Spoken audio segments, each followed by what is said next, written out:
नमस्कार, दोपहर के 2 बज चुके हैं। स्वागत है आप सभी का देश के सबसे भरोसेमंद चैनल डीडी न्यूज पर आपका पसंदीदा शो न्यूज पंच लेकर मैं हाजिर हूं। मेरा नाम है आंचल और हम खबरों को सीधे जानते हैं, सत्य के आईने के साथ तथ्यों की करते हैं पड़ताल और ग्राउंड जीरो पर जुड़ते हैं हमारे तमाम रिपोर्टर्स उन प्रमुख खबरों को जिन्हें हम न्यूज पंच में लेकर आते हैं आपके लिए। तो आइए सीधे रुख करते हैं इस वक्त की प्रमुख टॉप लाइन्स पर। तो इजरायली संसद में आखिरकार प्रधानमंत्री नरेंद्र मोदी के नाम की गूंज क्यों हुई और क्यों तारीफों के पुल बांधे गए हैं। इजरायली जो प्रधानमंत्री हैं नेतन्याहू, उनके द्वारा इस पर करेंगे विस्तार से बातचीत। और अब भारत में सुपर पावर की कर पाएंगे सर्विस, यानी हरक्यूलिस की सर्विस के लिए जो R&D रिसर्च सेंटर है, प्रमुख केंद्र के रूप में उभर रहा है भारत। और ये दिखाता है भारत की ताकत जब हम सर्विसिंग इंडस्ट्री में आगे बढ़ने की बात करते हैं। इस पर भी होगी चर्चा। और बताएंगे आपको एक अनोखे डाक घर के बारे में। केरल में जेनजी का वो पोस्ट ऑफिस जो पारंपरिक डाकघरों से बेहद अलग है। क्यों, इस पर भी होगी विस्तार से बातचीत। तो अब बात करते हैं एक ऐसी दोस्ती की जो प्रधानमंत्री और अगर बात करें बेंजामिन नेतन्याहू, दो बड़े नेता, और इन दोनों की जो दोस्ती है हम इस बात को भली भांति जानते हैं और कई कूटनीतिक हलकों में इस बात की चर्चा होती है। लेकिन आखिरकार जो इजरायली प्रधानमंत्री हैं नेतन्याहू, उन्होंने संसद में प्रधानमंत्री की शान में कसीदे पढ़े, इजरायली संसद में उनकी तारीफ की कि किस तरह से वैश्विक नेताओं को जब एक साथ लेकर चलने की बात आती है तो उसमें प्रधानमंत्री का जो नाम है वो सर्वोपरि है। और कैसे एक सॉल्यूशन प्रोवाइडर, फैसिलिटेटर और साथ ही वैश्विक गुरु और वैश्विक मित्र के तौर पर उन्हें समझा देखा जाता है। जिस तरह का उनका व्यक्तित्व है, ये बातें उन्होंने इजरायली संसद में कही। और आखिरकार प्रधानमंत्री के इतने कायल नेतन्याहू क्यों हैं, आइए आपको समझाते हैं। तो इजरायली संसद में प्रधानमंत्री की तारीफ की है नेतन्याहू ने और उन्होंने इस तारीफ के जरिए प्रधानमंत्री के बारे में कई अहम बातें जो हैं वो साझा की। और ये सब हुआ 40 सिग्नेचर डिबेट के दौरान। जब वो ये तमाम बातें रख रहे थे, उन्होंने कहा कि वैश्विक स्तर पर सबसे लोकप्रिय नेता कौन? प्रधानमंत्री नरेंद्र मोदी। और भारत इजराइल के मजबूत संबंधों की धुरी को भी उन्होंने बहुत महत्वपूर्ण बताया आने वाले सालों के लिए। साथ ही प्रधानमंत्री से जल्द मिलने की योजना पर भी उन्होंने जिक्र किया। और क्या कुछ कहा और महाशक्तियों का जिक्र कैसे आया इस 40 सिग्नेचर डिबेट में, वो भी आपको बताते हैं। तो महाशक्तियों में भारत का जिक्र है।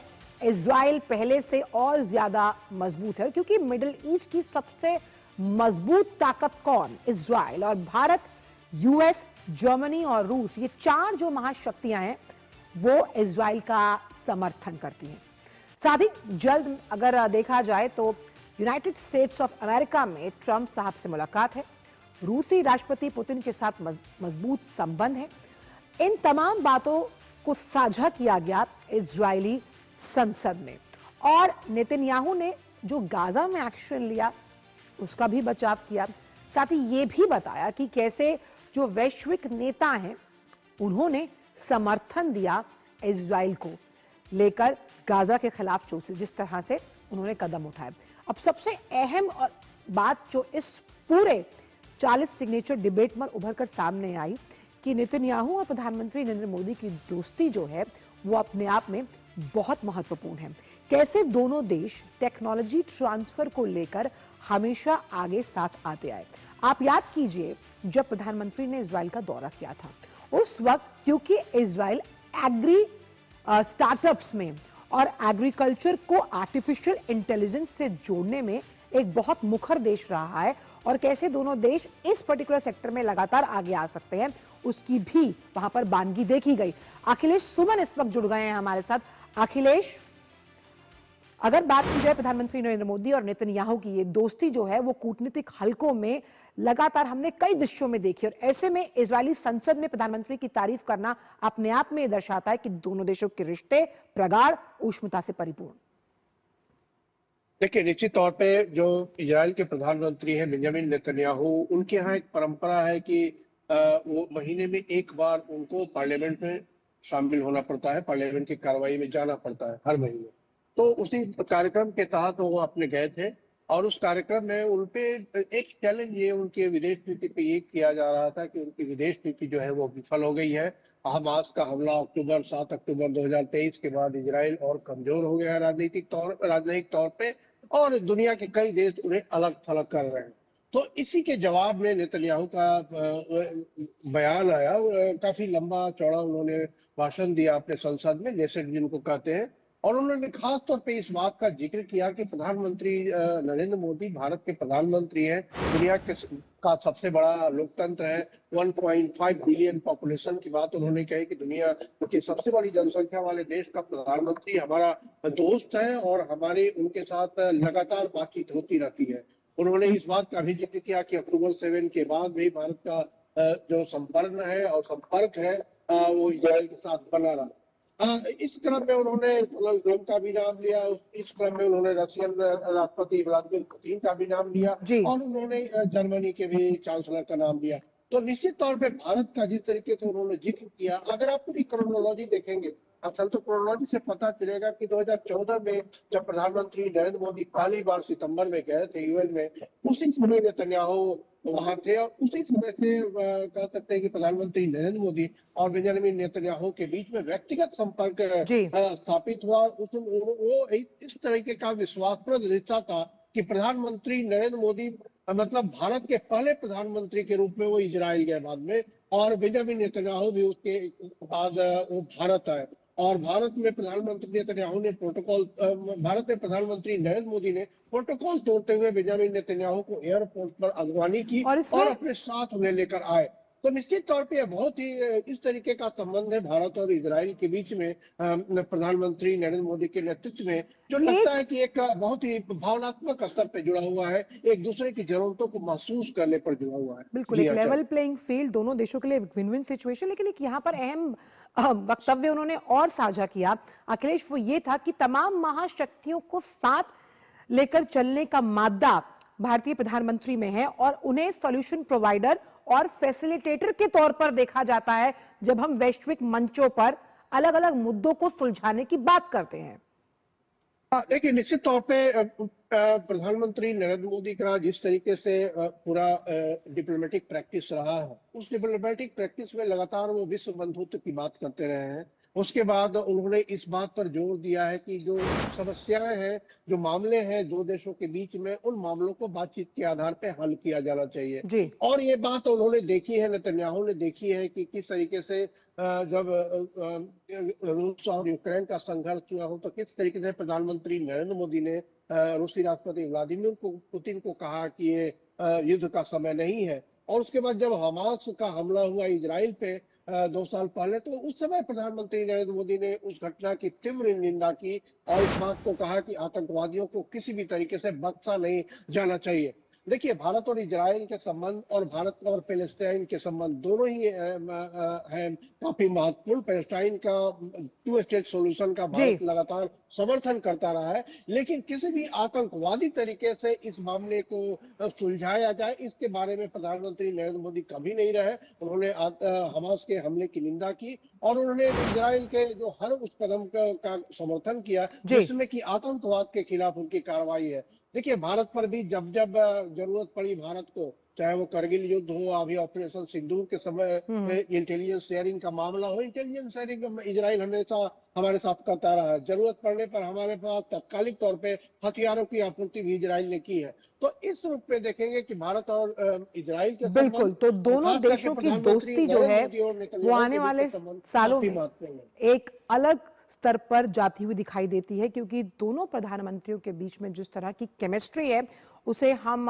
जब डिप्लोमेटिक लेवल पर समझते हैं तो वो अपने आप में बेहद महत्वपूर्ण है। बहुत बहुत शुक्रिया अखिलेश इन तमाम जानकारी को हमसे साझा करने के लिए। और आइए अब बात करते हैं हरक्यूलिस से जुड़ी हुई। तो सैन्य ट्रांसपोर्ट विमानों की सर्विसिंग अब भारत में, जी हां, बेंगलुरु में रक्षा एमआरओ जो सुविधा केंद्र है उसकी आधारशिला 2026 तक रखने की उम्मीद की जा रही है। और अब भारत में ही सैन्य ट्रांसपोर्ट विमान की सर्विसिंग होगी। कैसे होने वाली है वो आपको बताते हैं। टाटा एडवांस सिस्टम ने सोमवार को बेंगलुरु में एक maintenance, repair and overhauling MRO, जहां इन जहाजों की मेंटेनेंस हो पाएगी, रिपेयरिंग होगा, ओवरहॉलिंग हो पाएगी, इस सुविधा केंद्र की नींव रखी, जो भारत में दिग्गज अमेरिकी कंपनी लॉकहीड मार्टिन के C-130 सुपर हर्क्यूलिस विमानों की मरम्मत और ओवरहॉलिंग का प्रमुख केंद्र है। यानी कि ओवरऑल जो भी उसमें मरम्मत का काम होगा, डेवलपमेंट करना होगा, रिसर्च होगी, कल पुर्जे होंगे, उसका सब कुछ भारत में ही किया जाएगा।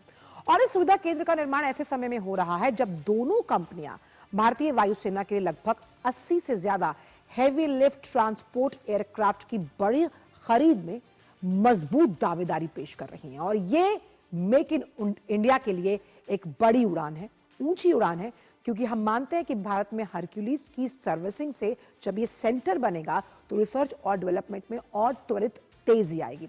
तो आखिरकार ग्राफिक्स के जरिए समझते हैं कि भारत में इस सर्विसिंग से आखिरकार और सुविधा केंद्र के खुलने से जो शिलान्यास किया जा रहा है, क्या फायदा समझ में आता है। तो बेंगलुरु में ये सुविधा केंद्र खुलेगा। टाटा एडवांस सिस्टम और लॉकहीड मार्टिन का ये ज्वाइंट वेंचर माना जा रहा है। अब तक का सबसे आधुनिक MRO प्लांट, यानी कि मेंटेनेंस के लिहाज से सबसे आधुनिक सुविधाओं से लैस। भारत में ही मरम्मत होगी, रख रखाव होगा और दूसरे देशों की विमानों की सर्विस भी यहां पर हो पाएगी। अब जब हम इतने बड़े दावे कर रहे हैं तो आखिरकार वो सुविधाएं क्या होंगी, किस तरह से तकनीक का इस्तेमाल किया जाएगा, क्योंकि हरक्यूलिस अपने आप में एक नाम से आप समझ सकते हैं बड़ा विमान है, तो उसके रखरखाव और मरम्मत के लिए इस सेंटर में किस तरह की सुविधाएं होंगी, आइए आपको वो भी बताते हैं। तो सुविधाओं की अगर बात की जाए तो विमान की पूरी बॉडी की भारी मरम्मत यानी ओवरहॉलिंग, इंजन के साथ साथ एवियोनिक्स, हथियार सिस्टम का ओवरहॉल, साथ ही साथ पुराने हिस्सों को नया और अपग्रेड करना, मॉडिफाई करना। अब इसमें भारतीय जो इंजीनियर्स हैं, टेक्नीशियंस हैं, उनका प्रशिक्षण, उनकी ट्रेनिंग, यानी कि भारी बॉडी से जुड़ी हुई तमाम जो चीजें हैं, आप समझे कि उन टेक्नीशियंस को प्रशिक्षण देना, उनकी ट्रेनिंग करना, साथ ही साथ सप्लायर्स को भी मौका दिया जाएगा। यानी इंजन के साथ साथ जब पूरा एवियोनिक्स को आप आगे मरम्मत करने की बात कर रहे हैं, उसके R&D की बात करें, तो इस सेंटर पर यह सुविधा उपलब्ध रहेगी। 2026 के अंत तक बनकर यह सेंटर तैयार होगा।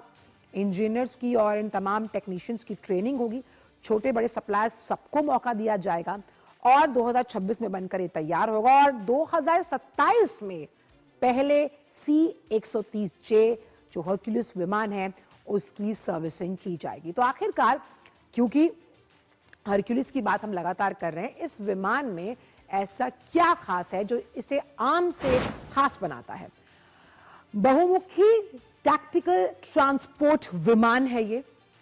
रात को और खराब मौसम में सटीक लैंडिंग करने की इसमें क्षमता है। इसकी अप्रोच जो है वो स्टील्थ है, यानी भारी भरकम है। कम ऊंचाई पर उड़ान करने के लिए इसकी डिजाइनिंग की गई। 20 टन तक का माल ढोने के साथ साथ सैनिक हथियार जो है उन्हें ले जाने में ये सक्षम है। दुश्मन इलाके में troops, equipment, air drop advance करने के साथ साथ इंजन और प्रोपेलर्स को भी ले जाने की क्षमता। वहीं 2400 प्लस नॉटिकल माइल्स की इसकी रेंज, यानी इतनी आगे जा सकता है। और ह्यूमैनिटेरियन रिलीफ और कॉम्बैट में, यानी कि अगर आपको राहत सामग्री पहुंचानी है, कॉम्बैट यानी कि दुश्मन को मुंह तोड़ जवाब देना है, उसके लिए हरक्यूलिस कारगर साबित होता है। विशाल बेरिस्टो इस वक्त जुड़ गए हैं हमारे साथ। विशाल, मेक इन इंडिया को कहीं ना कहीं और धार मिलती हुई नजर आती है जब हम हरक्यूलिस की सर्विसिंग को भारत में करने की बात कर रहे हैं। उल्लेखनीय उपलब्धि सैनिक क्षेत्र के लिए। अचल भी बिल्कुल ठीक कहा आपने, लेकिन सबसे पहले ये समझना ज़रूरी होगा कि ये जो फैसिलिटी इंडिया में बनने जा रही है ये क्यों इम्पोर्टेंट है। भारत के पास, इंडियन एयरफोर्स के पास 22 हरक्यूलिस नहीं, सुपर हरक्यूलिस विमान है, C-130J सुपर हरक्यूलिस विमान है और इनकी 12 साल में सर्विसिंग ज़रूरी हो जाती है। तो जब सर्विस कराना होगा तो इनको भारत से बाहर ले जाया जाएगा। हमारे पास 12 सुपर हरक्यूलिस विमान है। अब जब एक भी जहाज़ बाहर चले जाएगा तो आप समझ सकते हैं कि हमारे पास जहाज़ों की शॉर्टेज हो जाएगी। और ये विमान जो सुपर हरक्यूलिस विमान है वो हाई ऑल्टीट्यूड में बहुत अच्छा तरह से काम करता है पैराट्रूपर्स की लैंडिंग कराने के लिए। इसमें करीब 120 सैनिक और 90 से ज़्यादा पैराट्रूपर्स, अगर टू बी प्रिसाइज 92 पैराट्रूपर्स को हम ले जा सकते हैं और लाइट आर्मर्ड व्हीकल को भी हम इसमें इस्तेमाल कर सकते हैं ह्यूमन और डिज़ास्टर रिलीफ के अलावा। तो ख़ास तौर से ये जो हमारा जहाज़ है ये हाई ऑल्टीट्यूड हिमालयन रेंजेस में यानी कि लद्दाख में काफ़ी इम्पॉर्टेंट है। हमारी जो LAC है चीन के साथ और पाकिस्तान 2 फ्रंट पे हम उनको फेस कर रहे हैं, तो वहाँ पर एक बहुत इंपॉर्टेंट इसकी सर्विसिंग ज़रूरी हो जाती है। तो अब आपको अपना जहाज़ बाहर ले जाने की ज़रूरत नहीं होगी। 2027 से इसकी जो ओवरहॉलिंग और रिपेयर सर्विसिंग होगी वो सब भारत में ही होगी। इसके अलावा ये इंडो पैसिफिक रीजन में बहुत इंपॉर्टेंट रोल निभा सकता है, क्योंकि हम मेक इन इंडिया की बात कर रहे हैं। जब हम इसकी ओवरहॉलिंग फैसिलिटी हमने यहाँ तैयार कर दी है सर्विसिंग की, तो हम जो तमाम देश है, अभी 23 कंट्रीज़ दुनिया के अंदर सुपर हरक्यूलिस जहाज़ का इस्तेमाल कर रहे हैं, उनको भी हम फैसिलिटेट कर पाएंगे। तो ये एक इंपॉर्टेंट बात होगी कि make in India make for the world. और इसके अलावा जो इंडो पैसिफिक रीजन है जहाँ पर दूर दूर तक फैले हुए आइलैंड्स हैं, आपने बताया दर्शकों को कि ये किसी भी तरह से आसानी से उड़ सकता है। इसके लिए आपको परफेक्ट टारमैक की ज़रूरत नहीं है, आधे अधूरे टारमैक में भी ये उड़ान बढ़ सकता है। तो जब दूर दराज के जो आइलैंड्स हैं जहाँ रिलीफ मैनेजमेंट के लिए ये बहुत कारगर साबित होगा, और तब भारत जो ग्लोबल साउथ का लीडर है उसकी भूमिका उभर कर आएगी। और वहीं विशाल, क्योंकि हम अब इन विमानों की सर्विसिंग भारत में ही कम कर पाएंगे, तो समय की बचत, और क्योंकि ये जो भी कोई मेंटेनेंस का खर्चा है उसमें भी कमी आएगी, तो कहीं ना कहीं डिफेंस प्रोडक्शन पे उस खर्चे का इस्तेमाल और साथ ही साथ टेक्नीशियंस की भी प्रशिक्षण भारत में ही होगी। जी, ये बहुत इंपॉर्टेंट फैक्टर है आंचल, अच्छा हुआ आपने इसको उठाया, क्योंकि ना सिर्फ आपका जहाज़ आपके कंट्री में ही रहेगा, लेकिन इसके साथ साथ जो क्रूशल फॉरेन करेंसी हमको खर्च करनी पड़ती है, टाइम वेस्ट होता है, उसकी भी बचत होगी। साथ ही जब अपने टेक्नीशियंस को यहीं पर ट्रेन करेंगे तो उसके अंदर एम्प्लॉयमेंट जनरेट तो होगा ही, साथ ही बेंगलुरु हम सब जानते हैं कि हमारा हब है इंजीनियर्स का, तो उनका इस्तेमाल भी हम यहाँ पर कर सकेंगे और दूसरे कंट्रीज़ को भी हम फैसिलिटेट करेंगे। तो इंडिया एक हब बन जाएगा। खासतौर से बेंगलुरु का ये जो लॉकहीड मार्टिन के साथ करार हुआ है, ये काबिल तारीफ है। आचल, बहुत बहुत शुक्रिया विशाल, इन तमाम जानकारी को हमसे साझा करने के लिए इतनी आसान भाषा में। तो हरक्यूलिस की सर्विसिंग और मेंटेनेंस अब भारत में, जो कहीं ना कहीं समय को बचाएगी। आपका जो बिल आता था कि भाई आपका जहाज बाहर जाकर ठीक हो रहा है, अब उस बिल में भी कटौती होगी। वक्त एक ब्रेक का है, लेकिन ब्रेक के उस पार आकर आपको लिए चलेंगे केरल के कोट्टायाम। वहां पर एक अनूठा डाकघर है, और वो अनोखा क्यों है, अजब क्यों है, ये बताएंगे आपको। जुड़े रहिए इसे जानने के लिए न्यूज पंच के साथ।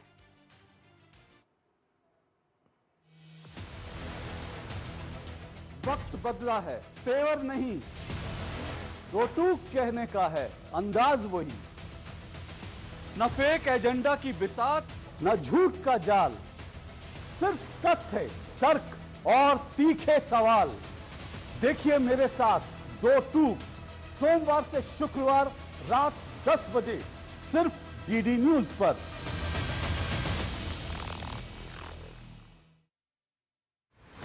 जब देश पूछता है, जवाब देना पड़ता है।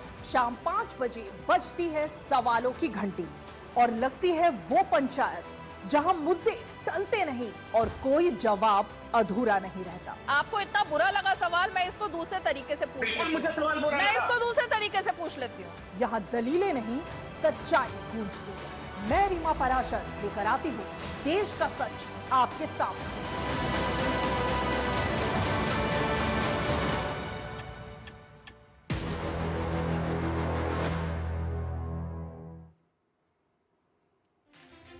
ब्रेक के बाद सभी का स्वागत, और आप बात करते हैं केरल के कोट्टायाम की, जहां भले ही केले के चिप्स बहुत मशहूर है, लेकिन हम बात कर रहे हैं CMS कॉलेज की, जहां जेनरेशन Z यानी जेन Z का जो डाकघर है वो आपका स्वागत करने के लिए तैयार है। नई सुविधा है, नए उद्देश्य हैं, युवाओं के लिए अनुकूल तकनीक संचालित स्थान है ये, जहां डिजिटल सेवाओं में तेजी है, QR कोड सक्षम सुविधाएं हैं और इसका मिश्रण जो है वो युवा उपयोगकर्ताओं को बेहतर ढंग से जोड़ पा रहा है। और ये अनूठा डाकघर आकर्षक है, स्मार्ट पोस्ट ऑफिस के तौर पर लगातार काम करता है। तो केरल में ये पहला जेनजी पोस्ट ऑफिस अपने आप में खास क्यों है, आइए आपको समझाते हैं ग्राफिक्स के जरिए। क्योंकि ये जो जेनजी का पोस्ट ऑफिस है, ये डाक सेवाओं की एक नई परिभाषा गढ़ता हुआ नजर आ रहा है। इस पूरे पोस्ट ऑफिस को नेचर थीम यानी प्रकृति की थीम पर बनाया गया है और ये एनवायरमेंट फ्रेंडली यानी पर्यावरण अनुकूल है और इसकी प्रतिबद्धता को दर्शाता है। डिजाइन एकदम लेटेस्ट आधुनिक डिजिटल स्क्रीन्स आपको वहां नजर आएंगी, वाईफाई की सुविधा है, स्मार्ट काउंटर से लैस तमाम नए मॉडल यानी चार्जिंग पॉइंट्स वहां पर मौजूद हैं, आप लैपटॉप को चार्ज कर सकते हैं। तकनीक और सुविधा का अनूठा संगम है। इसीलिए पारंपरिक जो डाकघर हैं जहां अमूमन युवा जाकर बोर होते थे, उन्हें लगता था कि यहाँ काम देरी से हो रहा है, उससे बिल्कुल अलग बनाया गया है। और देश के कोने कोने में इस तरह के जो जेनजी पोस्ट ऑफिसेज हैं उन्हें खोला जा रहा है ताकि इस प्रक्रिया को और तेजी के साथ किया जाए और युवाओं को सरकारी तंत्र यानी जन सेवा की जो प्रणालियां हैं उनके साथ जोड़कर उनकी भागीदारी को बढ़ाया जा रहा है। और इस पूरे पोस्ट ऑफिस, जिस तरह से जेनजी के पोस्ट ऑफिस खोले जा रहे हैं बिहार बेहटा में भी, उसके बाद दिल्ली की अगर बात की जाए तो केंद्रीय मंत्री ज्योतिरादित्य सिंधिया ने ट्वीट कर कहा कि जब जेनजी ने सिटी ऑफ लेटर्स में अपना खुद का पोस्ट ऑफिस डिजाइन किया तो नतीजा ऐसा रहा। कैसा? ताजा, क्रिएटिव, पर परंपरा से जुड़ा हुआ, नित्य नया, नूतन, चिर पुरातन। केरल के सीएमएस कॉलेज कोट्टायम में जेनजी एक्सटेंशन काउंटर क्या है? वो क्रिएटिविटी है, सस्टेनेबिलिटी है और मॉडर्न सर्विस डिलीवरी को एक ऐसी आरामदायक जगह पर एक साथ लाया जो घर जैसा महसूस होता है। देश भर में ये बदलाव दिखाते हैं कि इंडिया पोस्ट कैसे युवा आकांक्षाओं के साथ बदल रहा है और ये युवा आकांक्षाएं देश की तकदीर को, जब हम आत्मनिर्भर भारत और साथ ही साथ वो उन संकल्पों को सजीव साझा करने की बात करते हैं तो उनका योगदान बहुत जरूरी है।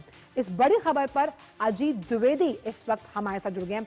अजीत, डाकघरों का ये ट्रांसफॉर्मेशन जो अपने आप में रिफॉर्म नजर आ रहा है, जेनजी की भागीदारी किस तरह से इस पूरी जन प्रणाली को बदलते हुए आगे लेकर जाएगी?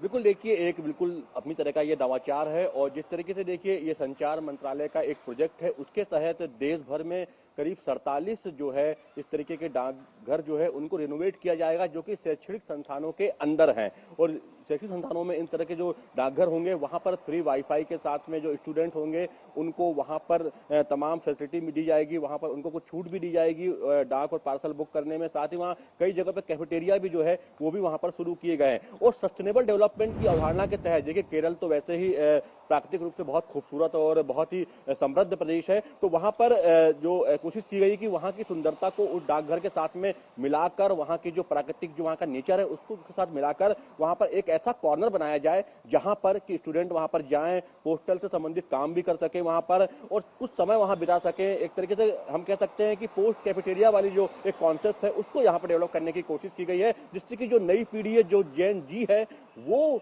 जो है वो पोस्टल सर्विसेज से, पोस्ट ऑफिस से जुड़े। और क्योंकि देखिए संचार मंत्रालय का प्रयोग है और लगातार जो है हम बात करें तो नई दिल्ली में जो IIT दिल्ली है वहां पर जो पोस्ट ऑफिस है वहां से इसकी शुरुआत हुई है और वहां से ये लगातार जो है पूरे देश में ये तमाम जगहों पर ये चल रहा है। हिमाचल प्रदेश में भी जो है कृषि विश्वविद्यालय है वहां पर भी इस तरीके का एक पोस्ट ऑफिस जो है उसको डेवलप किया गया है। तो शैक्षणिक संस्थानों से इसकी शुरुआत की गई है क्योंकि शहरी संस्थानों में युवा जो होते हैं वो बड़ी संख्या में वहां पर पढ़ाई करते हैं और कोशिश है कि वहां पे पोस्ट ऑफिस होते थे वो पूरी तरीके से नीरस टाइप के होते थे या पुरानी बिल्डिंग में या एक कोने में आपने देखा होगा कि एक ऐसा कोना होता था जहां पर कोई जाना पसंद नहीं करता था, लेकिन उस कोने को अब सजाने की, संवारने की और तमाम तरह की वहां पर सुविधाएं विकसित करने की कोशिश की गई है कि जो युवा हैं उससे उनका जुड़ाव जो है पोस्ट ऑफिस से रहे, पोस्ट ऑफिस जो सुविधाएं हैं उससे रहे। देखिए, पोस्ट ऑफिस अगर हम बात करें तो अब वो सिर्फ चिट्ठी पत्री तक सीमित नहीं है। पोस्ट ऑफिस में अब बैंक भी है, वहां पर तमाम त्वरित सेवाएं जो है वो वहां पर मिलती है, वाईफाई जैसी सुविधाएं वहां पर मिलती है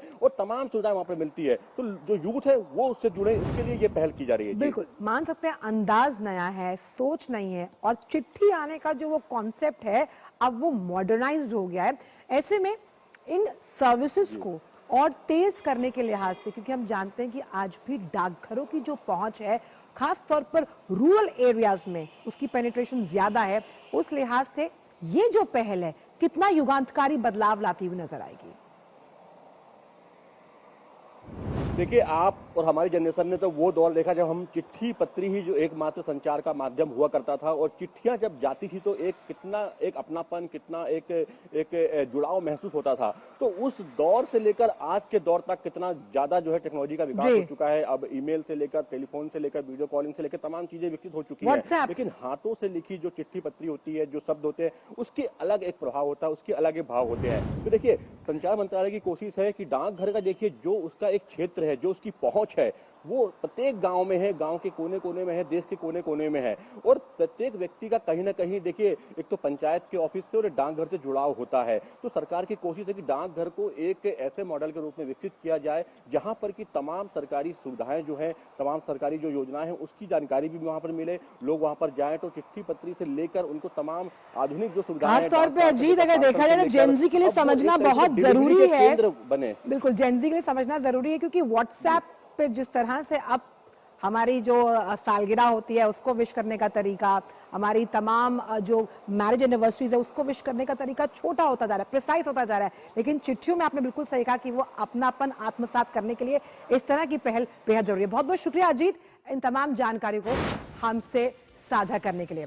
तो आज के न्यूज पंच में इतना ही। उम्मीद करते हैं कि कल भी आपसे जब मुलाकात होगी तो कुछ ऐसे ही मुद्दों को जो कि अनूठे हैं, अजब है, लेकिन खबरों में सत्य और तथ्य से जुड़े हैं, आपके समक्ष लेकर आएंगे इस शो के जरिए। मुझे और मेरी पूरी टीम को दीजिए इजाजत।